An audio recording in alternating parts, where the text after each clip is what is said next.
Iniciando aqui mais o Trash Talk, agora dessa vez para abordar um tema pedido inúmeras vezes pelos nossos ouvintes e que já estava claro na hora de ser abordado, que é, evidentemente, a doutrina do purgatório, tão negada pelos protestantes e tão esquecida por muitos católicos. Então, para tratar desse tema, que é absolutamente necessário para a nossa salvação, aqui o já recorrente convidado, Luciano Takaki, que pode se apresentar, por favor.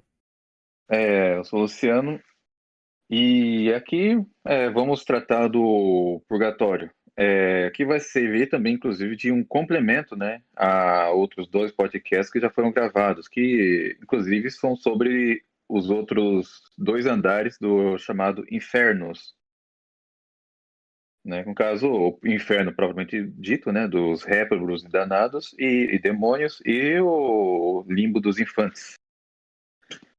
Aqui, no caso, vamos tratar do purgatório, que é um dos andares dos infernos, como a gente vai explicar no decorrer do podcast. Então, após Podemos começar a passar exposição, a introdução ao que seria, afinal, o purgatório, não, Luciano? para introduzir, né, temos que definir a coisa. E eu vou utilizar a definição que o grande teólogo tomista, né, o padre dominicano Reginald Garrigou Lagrange, ele define o purgatório como o lugar e o estado em que sofrem as almas dos justos que morreram com a obrigação de sofrer ainda uma pena temporária devido aos pecados veniais ainda não remidos ou aos pecados mortais ou veniais já remidos, mas ainda não expiados. Essa definição é bem pertinente aos tempos de hoje, né? Porque, como já foi dito no podcast sobre o inferno, muitos teólogos modernistas querem passar a impressão de que o purgatório ou o inferno, propriamente dito, seria apenas estado de alma. Evidentemente que não, porque o purgatório também é um lugar. Onde fica esse lugar é desconhecido. Alguns teólogos acreditam, inclusive, que seja o céu o centro da Terra, né? Tem, mas também é um lugar, porque o inferno, propriamente dito, também é um lugar ainda, porque ele vai ser ocupado cedo ou tarde por corpos, né, dos ressuscitados. Mas as almas também já estão naquele lugar e que o purgatório também faz parte, porque, como vai ser demonstrado, o purgatório ele também tem o seu fogo, que no caso é um fogo purificador. É um fogo também que castiga, né, de alguma maneira, mas tem a função purificadora, ao contrário do fogo do inferno, que serve só apenas para punir. A doutrina do purgatório, ela se assemelha muito também ao que já foi exposto que já foi crido nas religiões e é crido também em várias religiões falsas, né?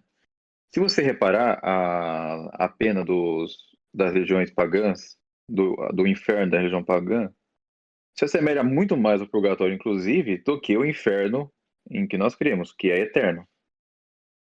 O Tártaro, por exemplo, da mitologia grega, é um inferno, para se dizer, que dura 1000 anos. Não é eterno, né? Então tá mais para um purgatório do que para o inferno propriamente dito. No podcast, eu usei como exemplo também, para falar do inferno, só que a analogia vale a mesma coisa para o purgatório, já que é um dos andares. A diferença, evidentemente, né, que o inferno, o purgatório, as almas que vivem no purgatório, elas estão em estado bem distinto do que daqui no inferno, que vive no desespero. Enquanto que no purgatório a alma vive em esperança e extrema alegria, né? Uma alegria que só não é maior do que a das almas que já estão no céu. Mas as almas do purgatório, apesar de sofrerem, elas têm essa alegria porque elas sabem que irão para o céu. As almas do inferno não. Elas vão viver no eterno desespero. Até aqui ficou claro, né? Perfeitamente. O fogo do purgatório é um fogo do amor. Sim. E o do inferno é o fogo da justiça, né? Aliás, O Luciano, purgatório, é muito sim. interessante falar sobre o fogo da justiça no que tange ao inferno, mesmo que nós já tenhamos abordado ele em outro episódio, mas muitas pessoas se enganam quando pecam, por exemplo, quando se revoltam, de que elas realmente estão afetando Deus de alguma forma, mas elas não sabem que caso elas vão para o inferno, elas estarão, de certa forma, dando glória a Deus, porque serão a prova viva da sua justiça. Ou seja, ou você opta por servir a Deus pelo amor, ou pela justiça.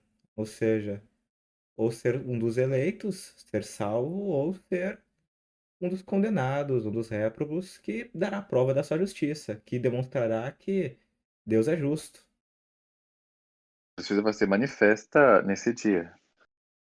E assim como também vai manifestar a glória de Deus os resgates das últimas almas do purgatório, né, que irão para o céu, irão para a glória, enquanto que os condenados irão para a confusão.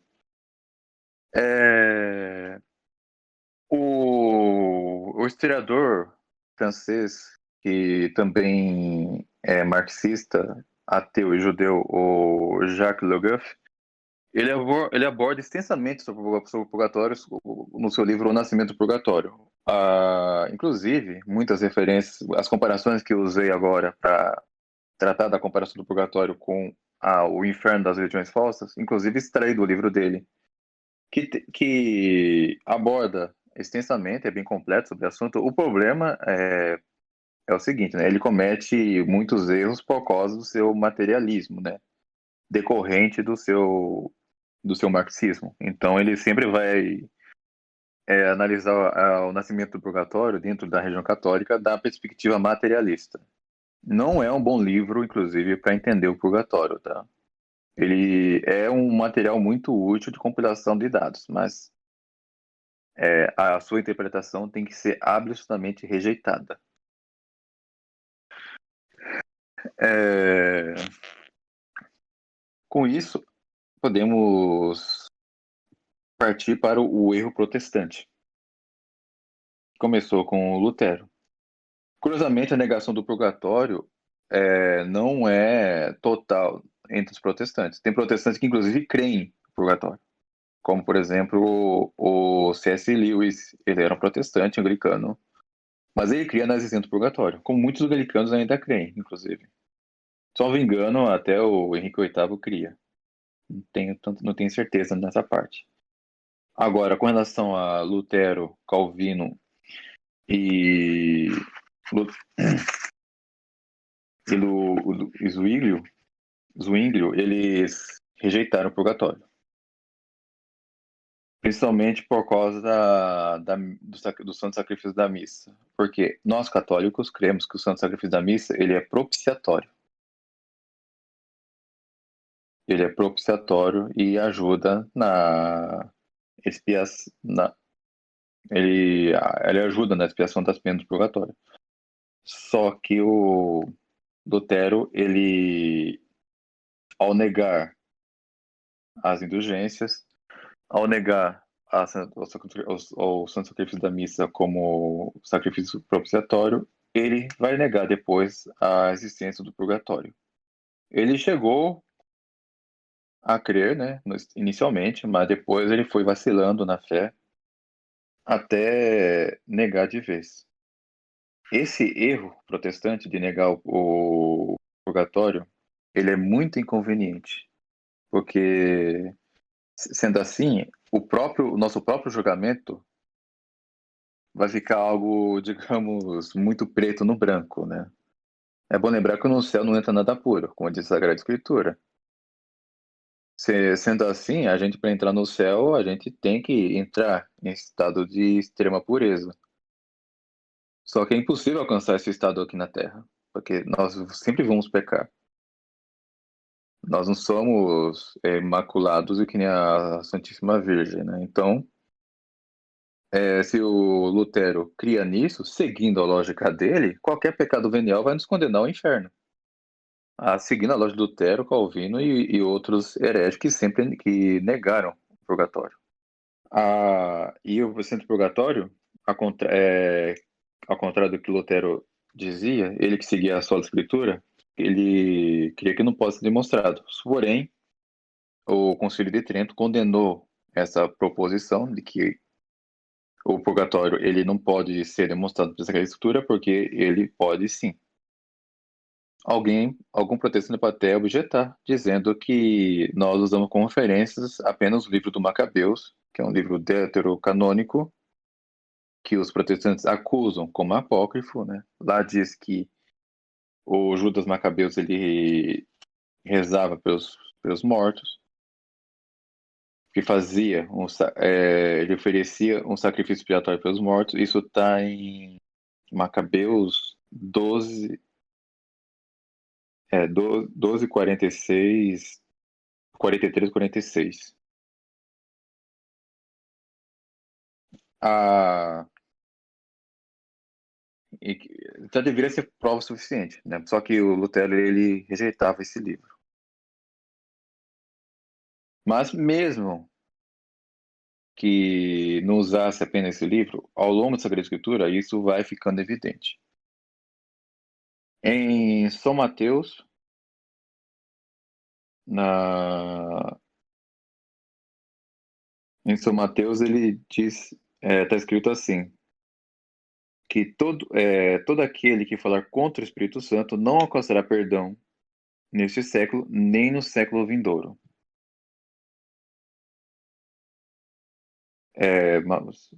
Mateus 12, 32. A interpretação que se dá aqui, dentro do texto do Garrigou Lagrange, diz assim que essa palavra supõe o seguinte, que se há pecado que não pode ser remido após a morte, que é o caso do pecado contra o Espírito Santo, e Cristo deixou bem específico isso, então há pecado que pode ser remido depois da morte. E depois, na 1 Coríntios, capítulo 3, o São Paulo fala o seguinte: vós sois o edifício de Deus, o fundamento é Jesus Cristo. Se alguém edifica sobre este fundamento, com ouro ou com prata, ou com pedras preciosas, com madeira ou com feno, ou com palha, a obra de cada um aparecerá. O dia do Senhor demonstrá-lo-á. Será descoberto pelo fogo. O fogo provará o que vale o trabalho de cada um. Se a construção resistir, o construtor receberá a recompensa. Se for consumida, perderá a sua recompensa. Ele será salvo, porém, passando de alguma maneira através do fogo. Esse versículo eu acho bem explícito. Bem explícito, e os protestantes eles fazem vários malabarismos para tergiversar contra essa interpretação de que se fala do purgatório. Porém, a tradição está aí que a correta interpretação é que ele se trata realmente do purgatório. Nos primeiros séculos, o Tertuliano ele falava que já na igreja primitiva se fazia oblações pelos defuntos um ano após a sua morte.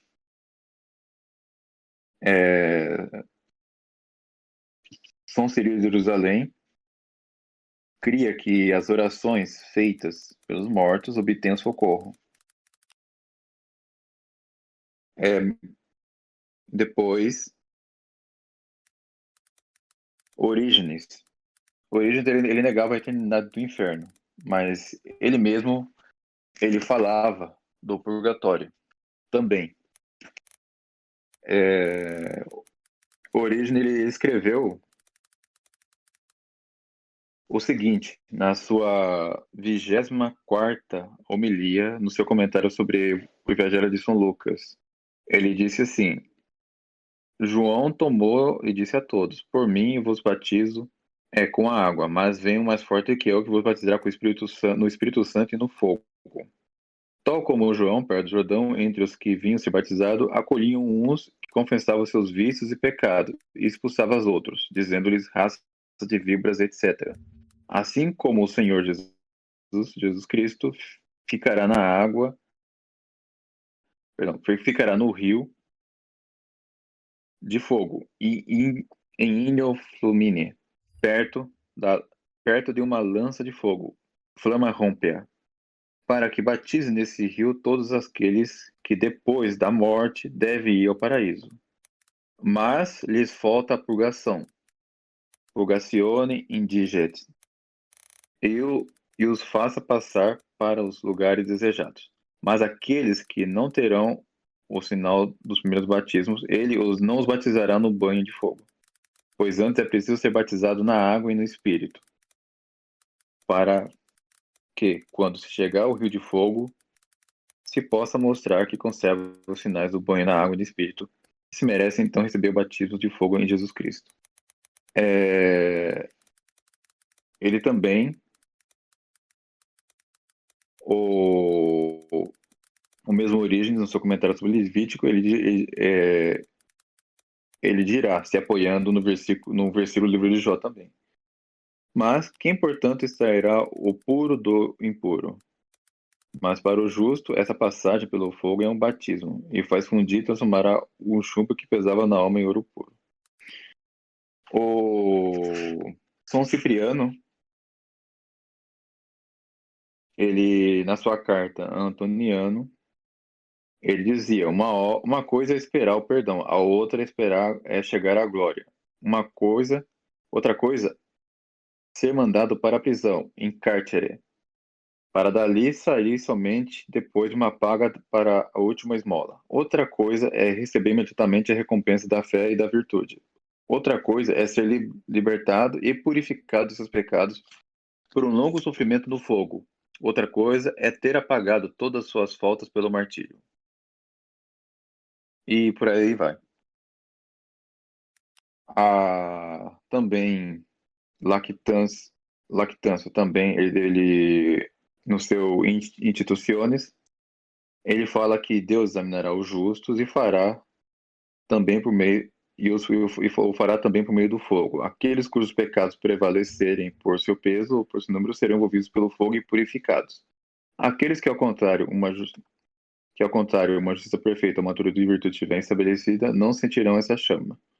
Ou seja, ele já está se vendo aqui as pessoas que já morrem em odor de santidade não precisariam passar pelo purgatório, né? Mas até aqui ficou claro que a tradição nos mostra que a interpretação correta realmente para essas passagens do Novo Testamento se refere ao purgatório propriamente dito. São pessoas que viveram antes mesmo no caso de Orígenes, né? E Tertuliano foi antes mesmo do Sínodo de Édipo, né? Que legalizou a igreja, antes de Constantino.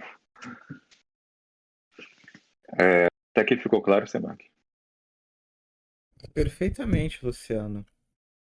Aliás, uma devoção, piedosa até, que leva as pessoas a rezarem mais relacionado ao purgatório. Sabe qual é, Luciano? Sim. Que Qual? mesmo São Tomás, para subir ao céu, ele teve que pagar uma pena. Sabe qual era? Qual? Uma genuflexão. E Sim, bem, há diversas revelações privadas, né, de santos que teriam, passado. sim, por uma espécie de mini purgatório, por assim dizer. Exatamente. E isso é para constranger as pessoas a rezarem mais, porque São Tomás, no seu auge, ele tinha excessos místicos. Ele, durante, por exemplo, acho que o Corpus Christi, em vários momentos, ele era tanto intelectual quanto místico. Era um grande santo. E mesmo assim, ele teve de pagar, mesmo que pouco, uma genuflexão.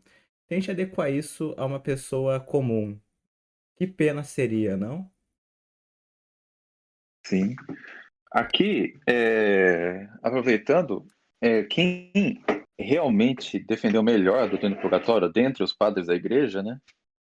Veja que ainda estou nos patrísticos, viu? Bem antes de aparecer os iluminados protestantes para discordar desses padres, tem o comentário de Santo Agostinho ao primeiro salmo. Ele, ao comentar no, no parágrafo quinto,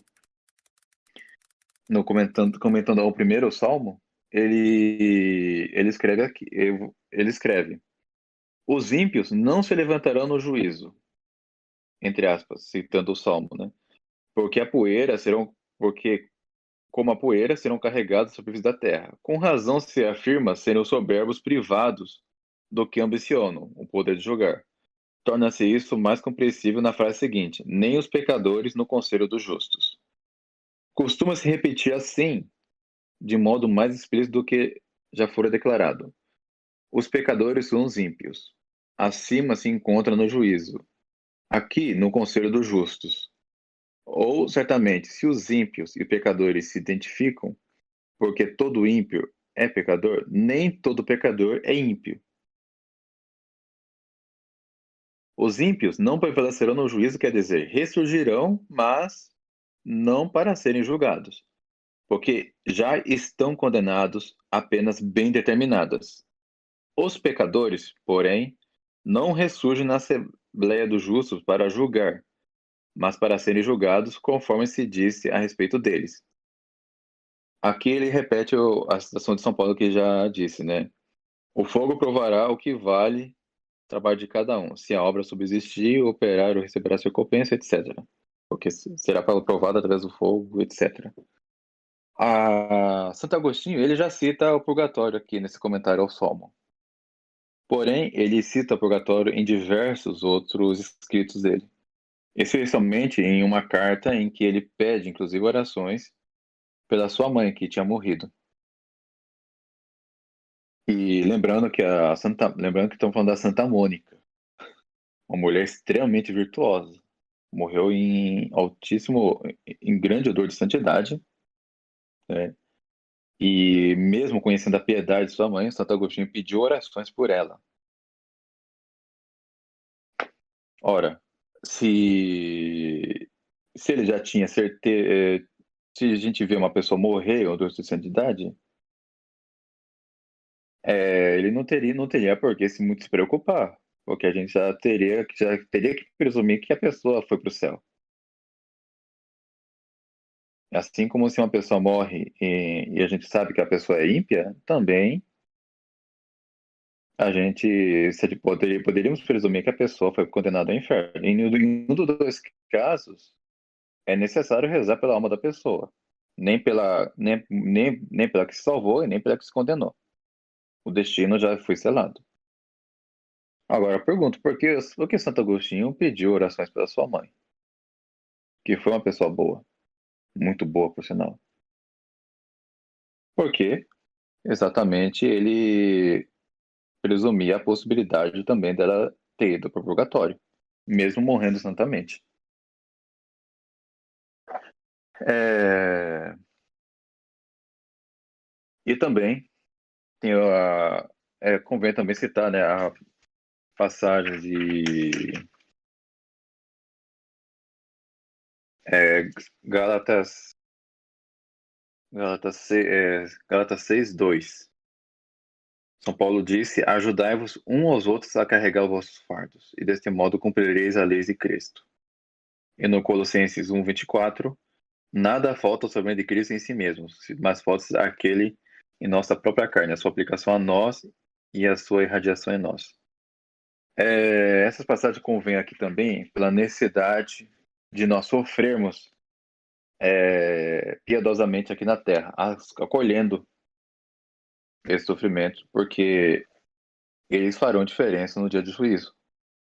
Eles vão nos ajudar a expiar mais o tempo que nós ficaremos no purgatório. Se, claro, nós somos dignos da salvação. Até aqui ficou bem claro, né, Samara? Tá, creio que as citações dos Santos Padres sejam convincentes também, Sim, porque sim, a tradição nos mostra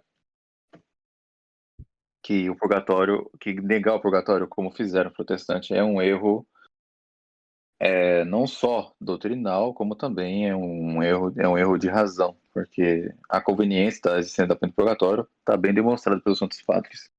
sim. Acho, aliás, que a citação "menos lamentações pelos mortos e mais orações" é de São João Crisóstomo, e também sendo um dos primeiros padres da igreja. Então é muito difícil, Luciano, encontrar inúmeras citações ao purgatório, a pedir, clamar por orações aos mortos, e isso daí já contradiz completamente o fatalismo protestante.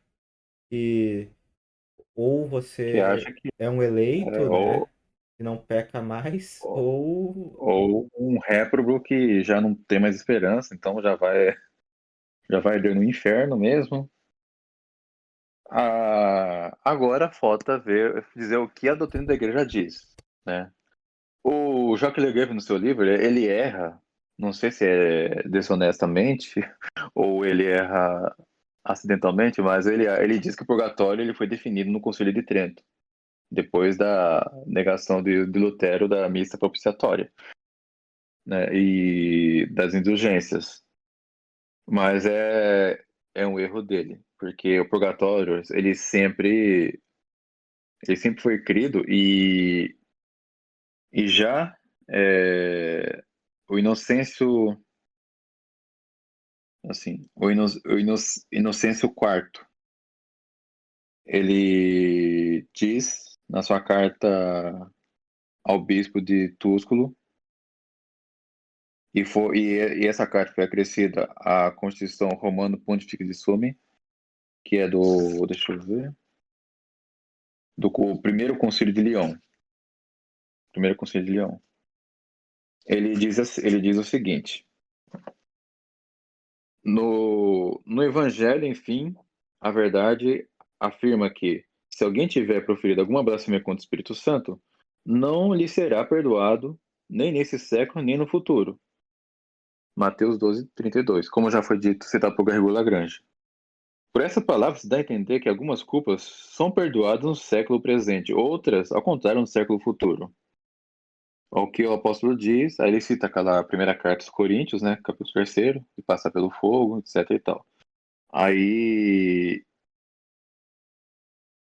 E ele continua. Também os próprios gregos, segundo o que se diz, segundo a verdade, sem nenhuma dúvida, creem e afirmam que as almas daqueles que receberam, mas não cumpriram a penitência, ou então os que morreram sem pecado mortal, mas com pecados veniais e de pouca monta, são purificados depois da morte e podem ser ajudados com as orações e sufrágio da igreja. O parágrafo é bem extenso, eu não vou ler inteiro, acho que isso aqui basta. E depois, Gregório X, na carta, no segundo Concílio de Leão, citando a carta ao imperador Miguel Paleólogo, ele disse o seguinte: e se tiverem falecidos de verdadeira penitência na caridade, antes de haver satisfeito com frutos dignos de penitência, pelo que cometeram ou deixaram de fazer, as suas almas são purificadas depois da morte, com penas purificatórias, ou seja, catetérias, como nos aclarou o Frei João. Está se referindo ao Frei João Parastron, franciscano. Para aliviá-los de pena de tal gênero, são-lhes úteis o sufrágio dos fiéis vivos, quer dizer, o sacrifício das missas, as orações, as esmolas e outros exercícios de piedades que os fiéis costumam fazer em prol de outros fiéis, segundo as orientações da Igreja. Clemente VI,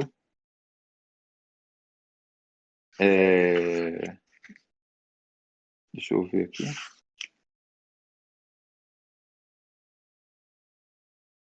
Agora eu não sei se é algum concílio. Mas enfim, na sua carta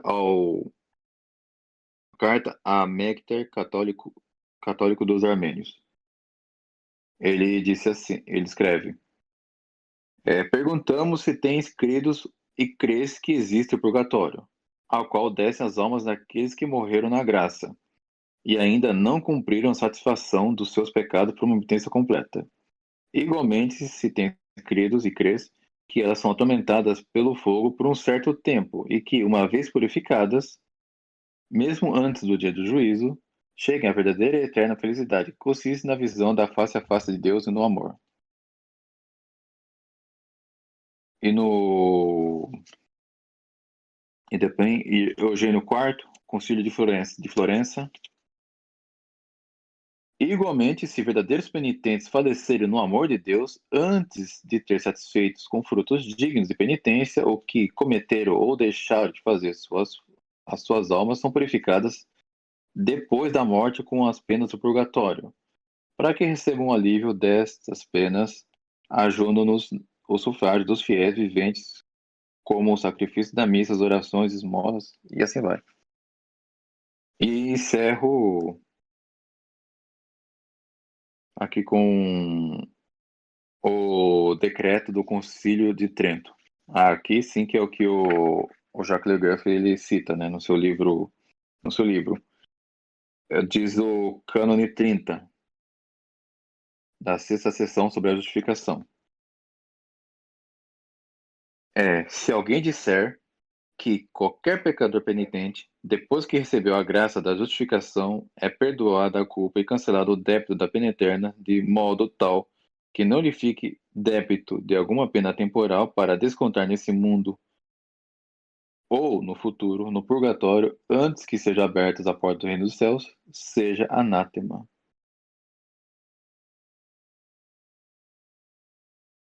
E isso é o que ensina a doutrina da igreja. Então a igreja, ela, desde muito tempo, ela já reconhecia a existência do purgatório. Acredito eu que também muitos protestantes negam a existência do purgatório justamente também por razões nominais. Né? É bom lembrar que Lutero ele era nominalista também. A maioria dos protestantes o são.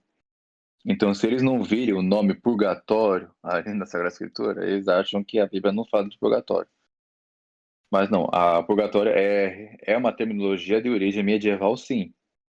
Mas é porque foi o termo mais adequado que foi encontrado para designar esse lugar ou estado de alma das pessoas que não expiaram adequadamente os pecados veniais e os pecados mortais perdoados, tá? Quem morre com um pecado mortal sem ser perdoado, ele vai para o inferno, não vai para o purgatório, não. No máximo Mas, com uma contrição, né, ou, por exemplo, um desejo da confissão. sim, o desejo de confissão é uma condição perfeita, mas o fato é esse. Agora, qual a, a razão a conveniência, né, da pena do purgatório? É justamente essa que a gente citou sobre o erro protestante. Se não entra nada impuro, é necessário que a alma ela se purifique dessas penas que ela não expiou adequadamente, mas que de alguma forma morreu na graça de Deus. Morreu em estado de amizade com Deus. Se a alma morreu em estado de graça, não há por que ela ser condenada, já que ela não carrega culpa suficiente para ser condenada, para ser reprovada por Deus. Mas só que ela também vai carregar manchas que a impedirão de encontrá-lo. Então é necessário que ela passe por essa purgação antes de ir ao céu. E é bom lembrar que o purgatório não é um estado intermediário entre a condenação e a salvação. Ele não é um estado intermediário e também não é um lugar intermediário entre o céu e o inferno. É bom lembrar que o purgatório, enquanto lugar, ele fica no inferno. Mas enquanto estado de alma, é a de salvação e não a de condenação. Então não é estado intermediário nem para um nem para o outro. A alma que está no purgatório, ela sabe que já está salva. Não é uma sala de espera, em que a alma fica guardando juízo, com a possibilidade de cair ou de subir. Não é assim. Então, a conveniência principal é a necessidade da purificação antes de encontrar com Deus. Curioso é que o Platão, no seu livro Gorgias, ele, ele fala de um. Ele, ele fala dessa possibilidade, sendo pagão. Ele escreveu o seguinte: apenas separadas de seu corpo, as almas chegam diante do juiz que as examina atentamente. Se percebe uma alma desfigurada por suas faltas, envia imediatamente lá onde deve sofrer justos castigos que merece. Ora, há alguns que aproveitam das penas que sofrem, são aquelas cujas faltas são de natureza a serem espiadas. Esta emenda não se opera nele senão pela dor, porque não é possível ser liberto de outro modo da injustiça. Para as almas que cometeram os maiores crimes, e que em razão dessa perversidade se tornarão incuráveis. Perdem de exemplo, mas elas mesmas são incapazes de cura. Isso está em Gorgias, número 1522. Algo semelhante também está em Fédon, em 113. Aqui eu estou usando novamente o padre Garrigou Lagrange, né, como referência. Ele que cita essa passagem de Gorgias.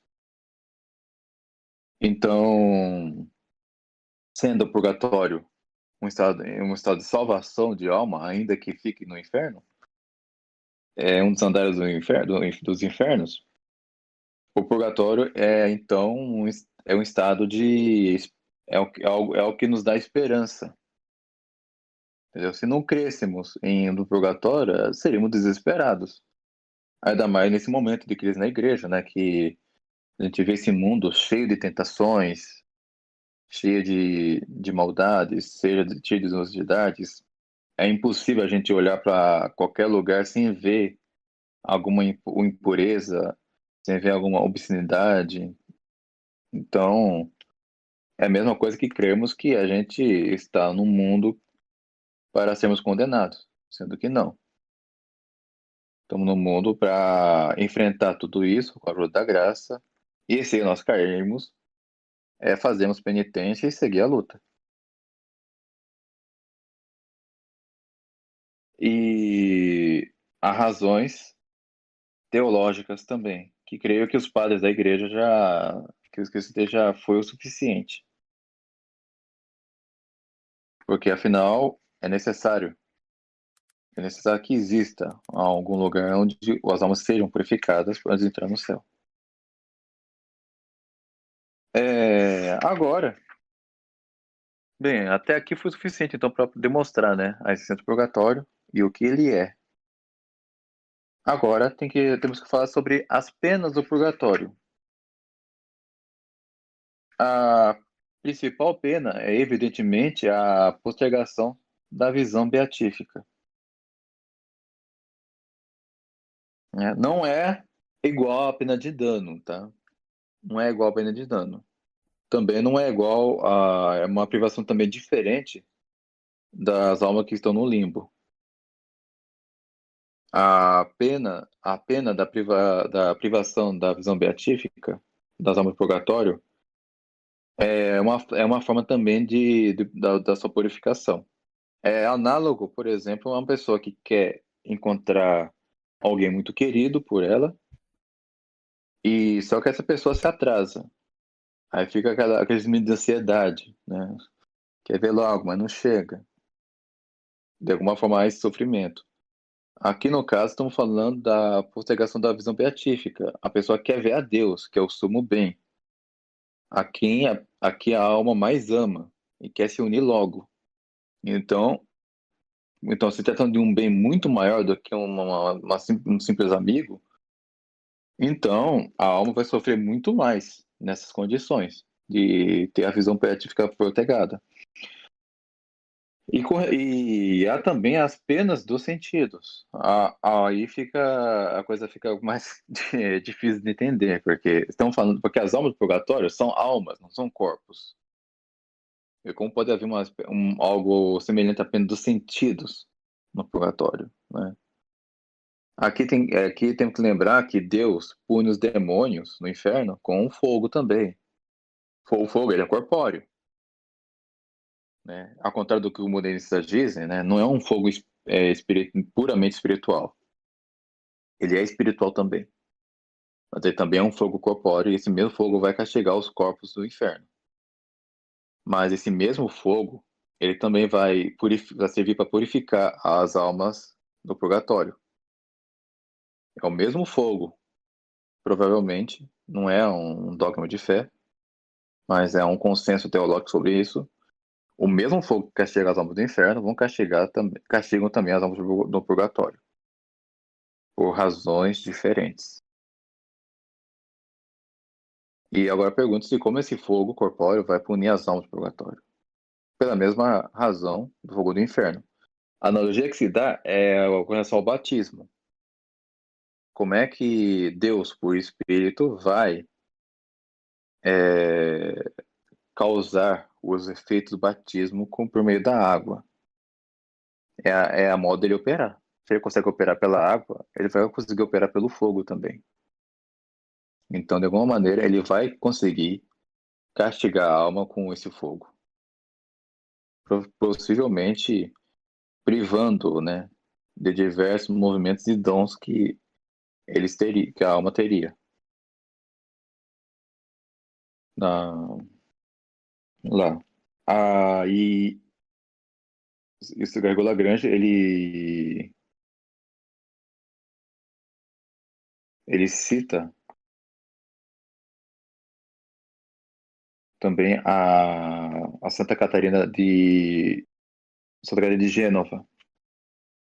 A Santa Catarina de Gênova, ela escreveu um livro chamado Tratado do Purgatório, em que ela, apesar de não ser uma teóloga, etc e tal, ela escreveu um tratado do purgatório bem ortodoxo e bem, por assim dizer, bem sistematizado sobre a doutrina do purgatório. Ela não cometeu praticamente nenhum erro sobre isso. E ela descreve que apesar dessas penas, a alma ela não deixa de lembrar que ela já está salva.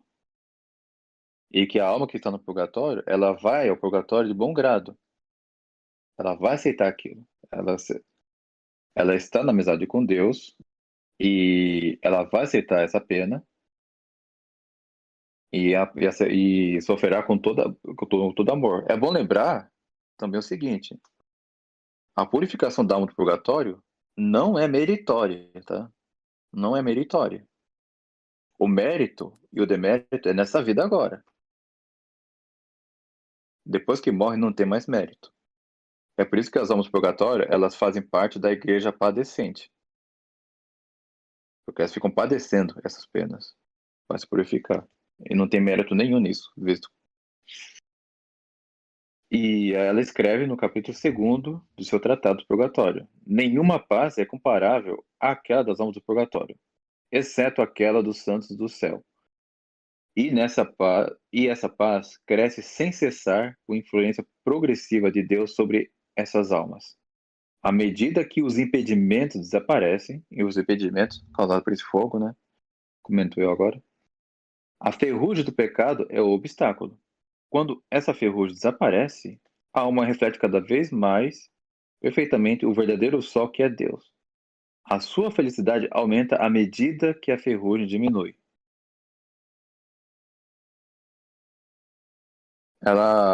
Ou seja, a pena vai diminuindo com o tempo. Algum comentário a fazer, Simag? Eu tenho um, Luciano, que seria com relação, por exemplo, a ao Inferno de Dante, que com relação ao purgatório não é nada ortodoxo. É bem, é bem gnóstico, né? Por exemplo, E detalhe. o E Luciano. O Jacques Le Goff, ele cita Dante muitas vezes no seu livro sobre o Purgatório, como se fizesse parte da nossa doutrina. É, Mas enfim, né? É o que dá um ateu marxista falar de algo que é da nossa da teologia, né? É como eu disse, o livro é útil como um compilado de documentos, como um tá? compêndio de citações, principalmente. É um compêndio de citações. Agora não leiam os comentários dele. Aliás, pode até ler, mas rejeitem, porque é triste. Ele é bem competente, né, para compilar dados sobre a Idade Média, né? Jacques Le Goff ele foi um grande medievalista, apesar de pesares. Ele, o Marc Bloch, a Regine Pernod, nenhum deles é católicos, tá? Todos eles são esquerdistas, marxistas, não. Mas eles foram competentes em compilar dados. Né? O Jacques Le Goff é a mesma coisa sobre a doutrina, sobre o documento sobre o purgatório. Mas é só. É só. Pode falar, Semak. Por exemplo, o Dante não é nada católico, né, em sua obra a partir do momento em que ele critica os poetas do ciclo arturiano, dos bretões, né, os franceses, e aquele povo que vivia em conflito com os anglo-saxões na Inglaterra, em que daí imigraram até a França, etc. E ele critica essa literatura, que também não é muito católica, mas para dar ênfase à literatura da região norte da França. Luciano, o que que a gente tem no norte da França? No norte não, no sul da França. O que a gente tem no sul da França? A língua Doyle. Quais são os poemas que Dante diz serem os melhores da França? Os poemas da língua Doyle. O que que no sul da França existia? Os trovadores. Os trovadores eram o quê? Em sua grande maioria, cátaros. Só para Imaginei. só para citar um exemplo básico das apologias às partes mais anticatólicas da França, que Dante faz, obviamente, não somente pela França, mas em toda a sua obra, e que acaba, o senhor sabe, né? Não é nenhuma fonte válida quando se trata de doutrina, pelo menos ortodoxa, porque com relação ao limbo e ao purgatório, tem um furo muito grande a partir do momento em que ele presume que Virgílio não poderia acompanhar Dante até o céu e por isso aparece Beatriz. Claro, isso pode ter sido uma licença poética da parte de Dante. Entretanto, Virgílio morreu na idade da razão. Como diz Isaías e o apóstolo Paulo, a lei de Deus está impressa no nosso coração, está impressa. Todos É a os lei homens, natural. exato, todos os homens, na realidade, eles já nascem na graça. Adão nasceu em estado de graça.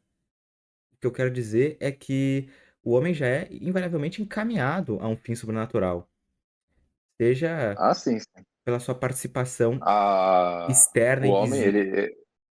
Sim, todo homem ele nasce com a graça suficiente. É bom lembrar que graça suficiente e graça santificante são diferentes. exatamente. Adão ele foi criado com a graça santificante, mas a perdeu.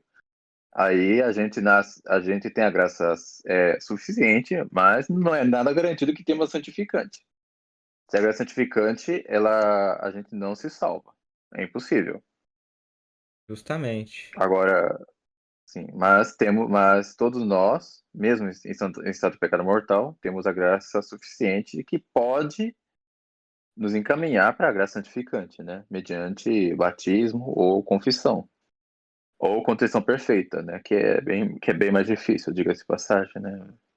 E, Luciano, o que ocorre é que isso é uma grande furada, até porque Virgílio, tendo sido um poeta pagão, caso ele tenha se salvado, não, ele foi pro Hades, ele foi para pro inferno, pra parte do inferno dos justos, diferenciada do limbo dos patriarcas e, E dos e dos infantes. infantes, ou seja, daqueles que morreram na idade da razão e que estavam esperando a vinda de Cristo. E que quando Cristo desceu então aos infernos, ele visitou essas almas, tanto a dos patriarcas quanto dos justos, do Hades, e Aqueles que se sentiram chamados, né, seguiram a Cristo e foram salvos. Pronto, porque ele deveria ser o primeiro, como com seu sangue foi pago o perdão dos nossos pecados, e assim se deu propriamente a igreja, onde Cristo é a cabeça, ele deveria, convenientemente, ser o primeiro a entrar no céu, claro. E o que eu quero dizer é que a obra de Dante falha nesse sentido, porque não existe essa de viver no limbo eterno, como ele coloca Virgílio, que por ter morrido como um pagão, supostamente não poderia nem pro céu nem pro inferno. Não, não. Quer dizer, ele vai necessariamente ou pro céu ou pro inferno. Porque a lei de Deus está no Sim, coração dele. Se ele foi justo, à medida do possível, ele foi salvo. Se não, ele sim. foi condenado. A gente espera que esses pagãos mais notáveis, né, como Como Virgílio, Aristóteles, por exemplo. Platão, Cícero, né? Cícero que disse causa causarum miserere me antes de morrer, segundo Santo Agostinho, né? Então, esperamos que ele tenha se salvado de alguma maneira, né? A O, salvação, obviamente, não tem. A salvação dele, obviamente, não será por causa das falsas religiões que eles seguiam, eles foram mas mais justamente, inteligentes que o paganismo. sim, muito mais. A mesma coisa, Agora, Luciano, a mesma coisa se dá, por exemplo, com os protestantes. O que acontece nos casos dos protestantes ditos por justos? Se eles conseguem, por terem, por ter participação na igreja invisível, que seria no caso de um batismo válido, né? Mesmo que ministrado sim, nas seitas protestantes, ainda assim válido, o que ocorreria é que ele participaria da igreja católica de forma invisível. E caso ele tenha sido justo, ele sim. será salvo em virtude dos méritos de Cristo e da Igreja Católica e não pelo protestantismo, claro. É Aí, porque, com o batismo válido, eles são incorporados a igreja, à alma da igreja, mas não o corpo da igreja, sim. né? E apesar disso, a gente tem que exortar os protestantes a se converterem e se unir ao corpo da igreja também, porque a alma sem corpo não consegue fazer nada. E aliás, Luciano, é péssimo porque os protestantes mesmos, aqueles que se salvam, porque eles não rezavam pelas almas do purgatório, ocorre algo muito grave. Que quanto mais se reza pelas almas do purgatório, mais receberá então orações quando estiver lá.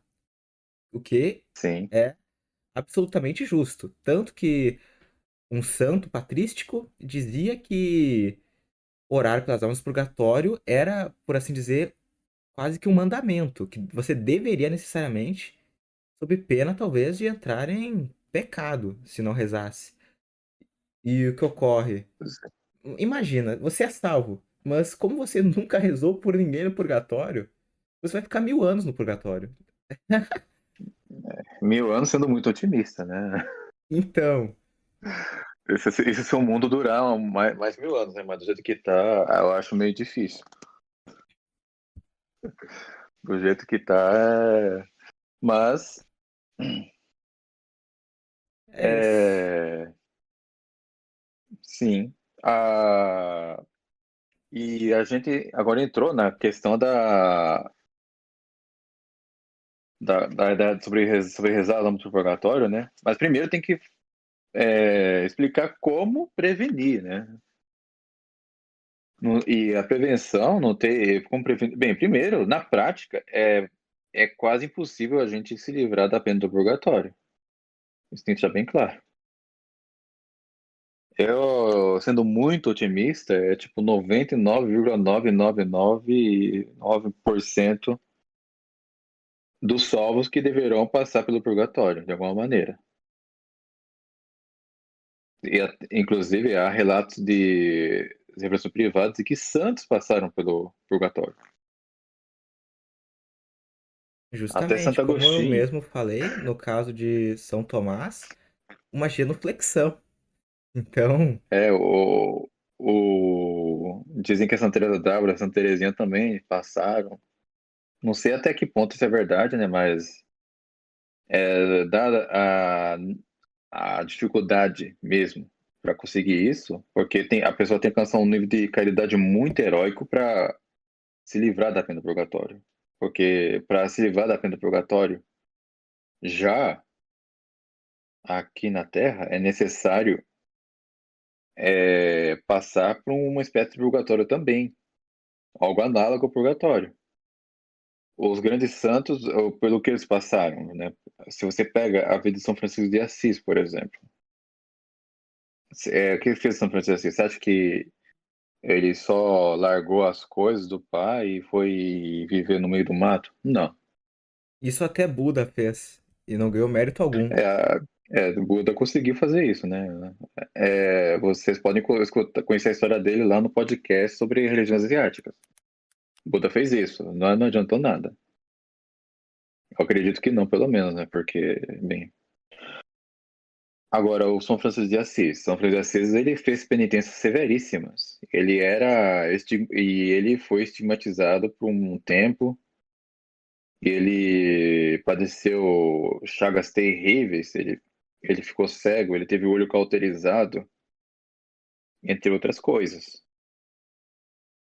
Então, e fora os outros santos que morreram martirizados mesmo. E aí tem os confessores da fé, né? São Máximo Confessor, por exemplo, ele teve as suas duas mãos amputadas e a língua cortada para que ele não pudesse escrever nem pregar. Então você vê o purgatório que ele passou, já aqui na Terra. Agora, o que nós precisamos fazer para nos levar do purgatório? Temos que passar por algo semelhante, o que é meio difícil, porque o mundo hoje está muito voltado ao prazer.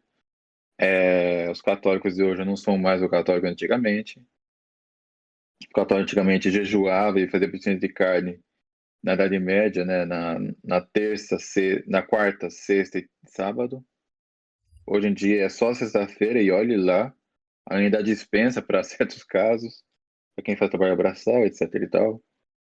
Então tá meio difícil ser levado para purgatório hoje em dia. Na verdade, tá difícil se salvar, né? Então, o purgatório já é um grande prêmio.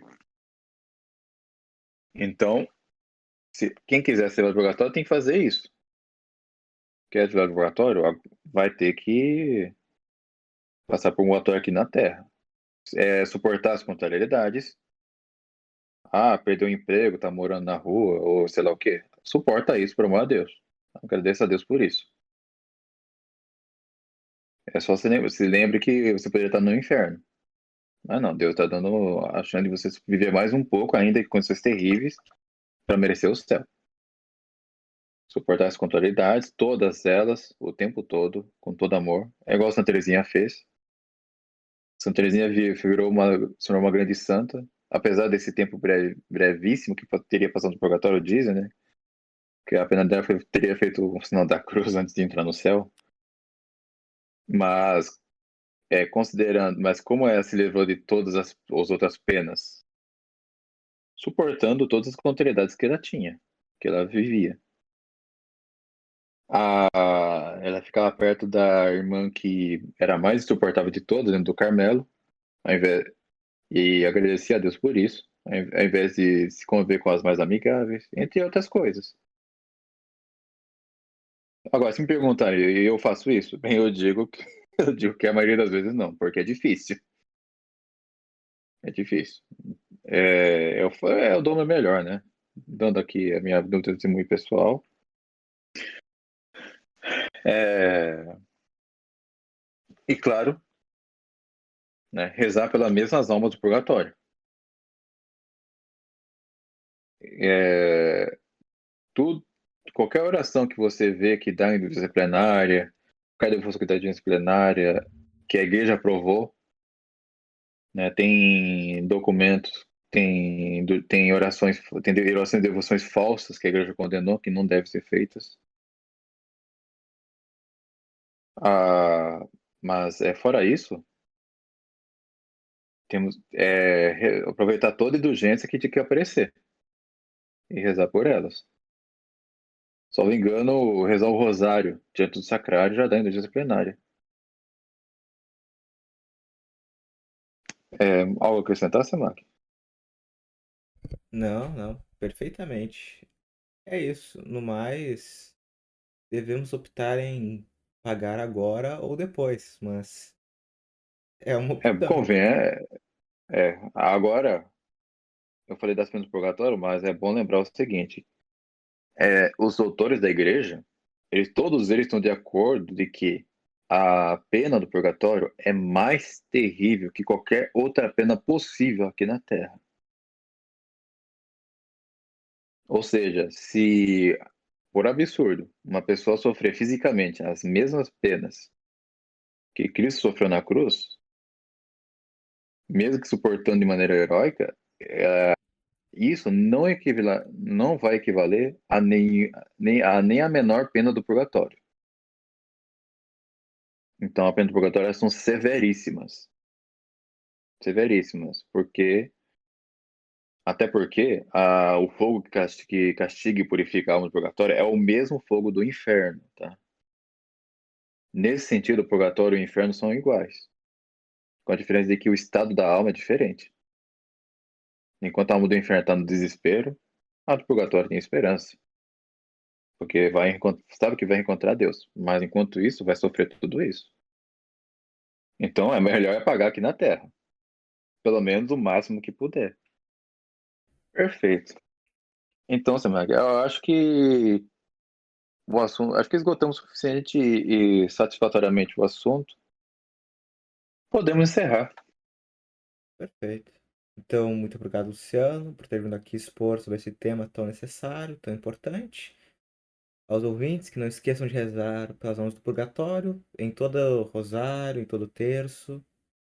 E, Sim. então, E aceitar todas as contrariedades, se vocês encararem alguma. Brigou com alguém, tal pessoa chateou, bateu o carro, perdeu o emprego, cortou a luz em casa, não sei. Aceite tudo. Aceite tudo, por amor de Deus. E isso vai descontar a alma do. Vai descontar o nascimento do purgatório depois. Não garanto que vai zerar. Porque vai zerar. Porque isso é quase impossível. Mas vai subtrair. E vai ajudar as almas que já estão no purgatório também. então, Perfeito. muito obrigado a todos que ouviram, muito obrigado, Luciano, e salve Maria. Salve Maria.